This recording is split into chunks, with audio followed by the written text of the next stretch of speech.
Hello everybody, welcome back to another ranking video. Today I will be ranking the 15 studio albums by British prog rock group Genesis. The band has had a lot of lineup changes over their career and they've released only 15 albums, so it's going to be very interesting seeing, do I prefer the Phil Collins era or the Peter Gabriel era? Where do I put the one album with the other guy? Who knows? We'll find out today. Coming in at number 15 is Calling All Stations from 1997. This is the band's only album not to feature Peter Gabriel or Phil Collins, and it's less a Genesis album and more just Tony Banks and Mike Rutherford trying to stay commercially relevant, in lack of a better word.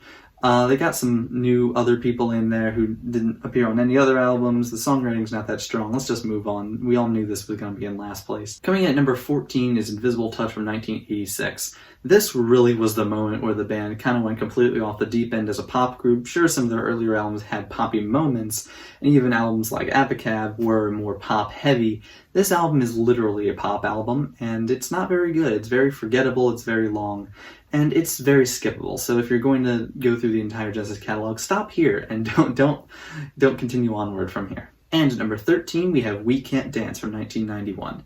This album is very long. It's more than an hour, which is not good. And the songs, similar to Invisible Touch, are very forgettable, with the one exception of We Can't Dance, which is basically the only thing that elevates it over Invisible Touch, because there's nothing on Invisible Touch. At number 12 now we have From Genesis to Revelation, 1969. This was the band's first album, and the only reason it ranks this low is because I just like the other albums more. Like, it always has ended up in this spot because I like it a lot more than the three I previously mentioned. But it also doesn't have the scope of their later albums that came right after this with Peter Gabriel. It doesn't have any of the catchiness of the early Phil Collins albums. It's just not, it's just there, you know, it just kind of exists. And, you know, it's fine, you know, whatever. Number 11, we have their 1983 self-titled album. This is a very mixed bag for me as an album. I really like That's All and Home by the Sea. But the rest of the album is kinda but I mean, I like those two songs enough to justify putting it over the other ones. It barely misses the top 10. If it was a little stronger, I would probably put it in the top 10, but unfortunately, that's not the way ranking lists go. Coming in at number 10, we have Duke, the band's first album of the 80s. This was the album where the band really started becoming a pop act, even though that whole transformation wouldn't be complete until later on. I really like Duchess. That's one of my favorite songs by the band. I also really like Turn It On Again and Behind the Lines. Also, Guide Vocal is probably one of the band's most underrated songs. I really like that song. I don't really have much else to say about that. And yeah, it kind of falls apart with the last couple songs, but it's a strong album, and I'm happy it exists. 1981's Abacab rolls in at number 9. This is the best of their pop-ish albums. It's definitely the best of the 80s. It features a lot of pretty good songs. It's pretty consistent all the way through with only like one or two mishaps. And yeah, this really was the last good Genesis album. From here on they started moving into pop, and as you saw from the lower half of this list, I really do not like that phase of their career. At number 8, I have 1978's And Then There Were Three. This was the band's first album as a trio after Steve Hackett left in the previous year, and it does feature a lot more. It does showcase the band transforming into more of a pop-ish group. The songs are a lot catchier. Follow You, Follow Me was their first big hit. But I like the album. It's pretty consistent for the most part. I like Snowbound. I like the Ballad of Big. Obviously, Follow You, Follow Me is the big one. But it's a good album, and the band probably would not have been able to transform to what they ended up becoming if not for this album. At number 7, I have Trespass from 1970. This is an album I have literally nothing to say about. It's good. What more do you want from me, guys? Listen, this is not a bad album, but it's much more important as a milestone for where the band would end up going in the rest of the 70s than it really is as a good album on its own.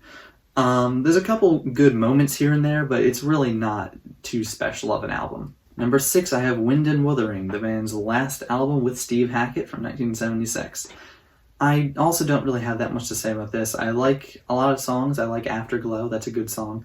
I like the 11th Earl of Mar. That's a good song too. And it's a good album, and it's a consistent album, but it's definitely a lot bleaker than their previous album, which I'll talk about a little bit later.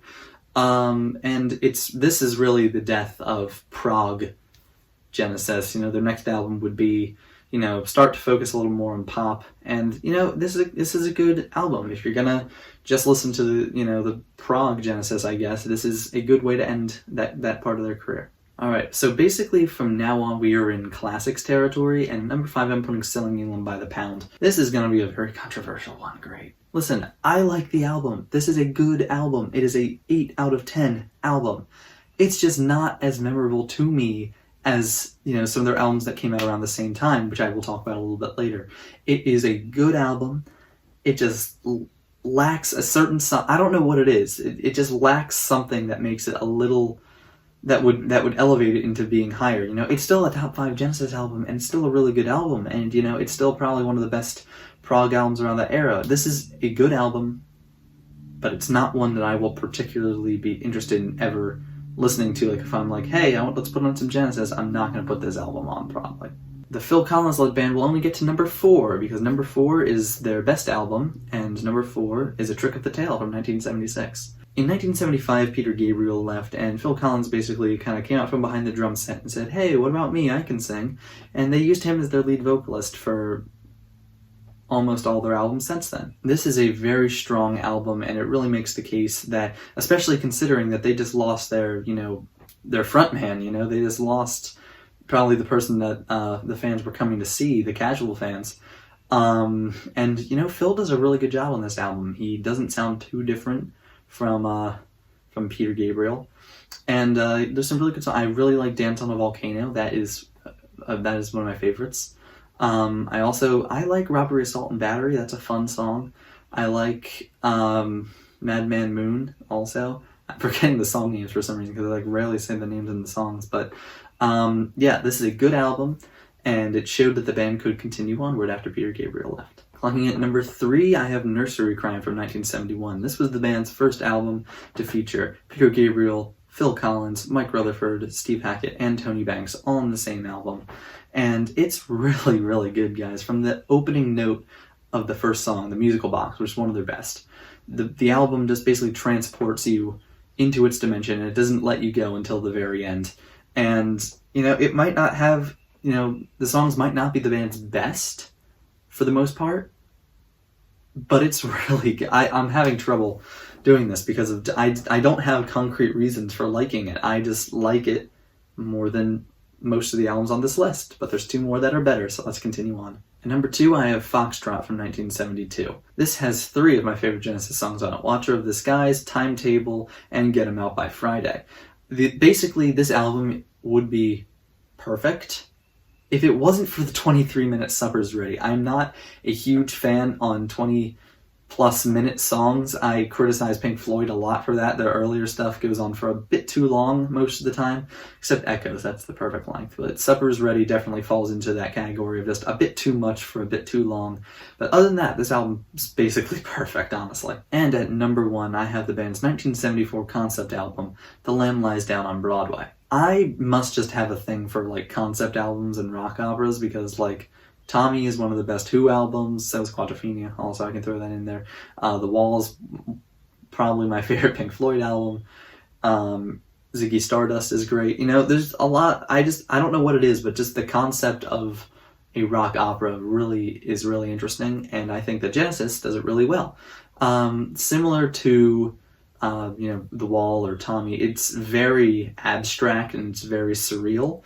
But unlike those 2, which have definite plots that you can follow through the music, Lamb Lies Down Broadway doesn't really have that. It's more of just an experience rather than like listening for like, oh, now this character's gonna, you know, go do that. That's not really what this album is. But it's really strong. I like the title track is really good. Basically, the whole first side of the album is really good. Carpet Crawlers is probably their best song. It's also pretty well known, so that, you know, it's kind of basic, I know, but whatever. And yeah, that is my Genesis ranking list. If you have a problem, then go comment it, I guess, and tell me what your favorite Genesis album is. Leave your own rankings, and if you want another band I should rank, then you should tell me so in the comments down below. Leave a like, subscribe, all that jazz, and it's good to be back.